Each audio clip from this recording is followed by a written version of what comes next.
যে চীন সাউথ এশিয়াতে যা যা করে সবকটাই ভারতকে কোণঠাসা করার জন্য। ভারতকে চীন একটা বেশ বড় পাওয়ার হিসেবে দেখে।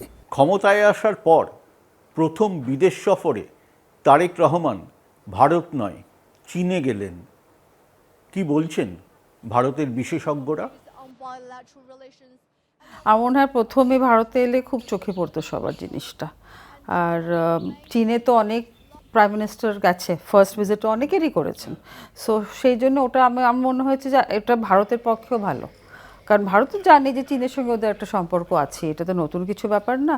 কিন্তু এখানে আসলে ওদের ওখানে যে টেনশনটা হতো বা যে মানে রেসপন্স হতো, সেটার তুলনায় আমার মনে হয় সেইটা ভারত বুঝতে পারে।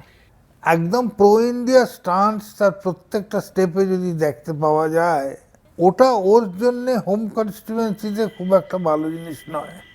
কিন্তু কেউ যেন মেসেজ না পায় যে আমি প্রো ইন্ডিয়ান। বাংলাদেশ ও চীনের মধ্যে যে আলোচনা হয়েছে তাতে কি ভারত চিন্তায় থাকবে? করিডোরের কথা বলছে, খুব জাস্ট উল্লেখ করেছে হালকা ওয়েতে। তার সাথে মোংলা পোর্টের ডেভেলপমেন্ট। মোংলা আমরা জানি যে ডিপ সি পোর্ট না, তো একটা লজিস্টিক্যাল একটা জায়গা করতে পারে, ওটা দিয়ে বিরাট কিছু কাজ কারবার হবে না। কিন্তু অ্যাট দ্য সেম টাইম আমি রুটটা একটু দেখছিলাম, সাম রুটটা হচ্ছে মিয়ানমারের ভেতর দিয়ে যাওয়াটা। কিন্তু কেউ যদি রুটটাকে বের করতে পারে, তারা চিনি পারে।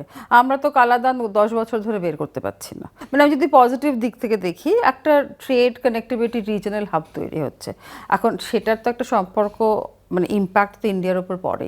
ডিপ্লোম্যাটিক ল্যাঙ্গুয়েজে যাকে বলে, উই আর কিনলি অবজার্ভিং ইট। আর বাংলাদেশ মনে রাখবেন, ইটস ইম্পোর্ট এক্সপোর্ট জিনিসপত্র নিয়ে যাওয়া এই তাই, তার জন্যে ল্যান্ড রুট মানে ইন্ডিয়া ইজ ইনএভিটেবল। ইন্ডিয়াকে বেশি বিরক্ত করলে চলবে না। চীন কি ঘিরে ফেলতে চাইছে ভারতকে? আমার একটা থিওরি আছে চিরকালের, যে চীন সাউথ এশিয়াতে যা যা করে সবকটাই ভারতকে কোণঠাসা করার জন্য। ওদের এইটুকুনি দেশে ওদের ইন্টারেস্টটা আর কোনো কিছু নেই। এইটুকুনি ট্রেড, এইটুকুনি অ্যাক্সেস টু পোর্ট, ওদের একমাত্র কারণ হচ্ছে কিভাবে সবাইকে একসাথে করে নিয়ে ইন্ডিয়াকে কোণঠাসা। সো এটা তো সেই গেম প্ল্যানই পড়ছে একদম। ভারতকে চীন একটা বেশ বড় পাওয়ার হিসেবে দেখে, এতে কোনো সন্দেহ নেই। ওদের ফ্লেক্সিং মাসেল একটু করতেই হবে। PL Navy is, yes, it's a formidable force today in terms of their frigates, in terms of their submarines, in front of their aircraft carrier, yes. PLA কিন্তু ওদের কোনো ডিভিডেন্ড দেয়নি অনেক দিন ধরে। ভারতের সঙ্গে কীরকম সম্পর্ক রাখতে চাইবেন তারেক?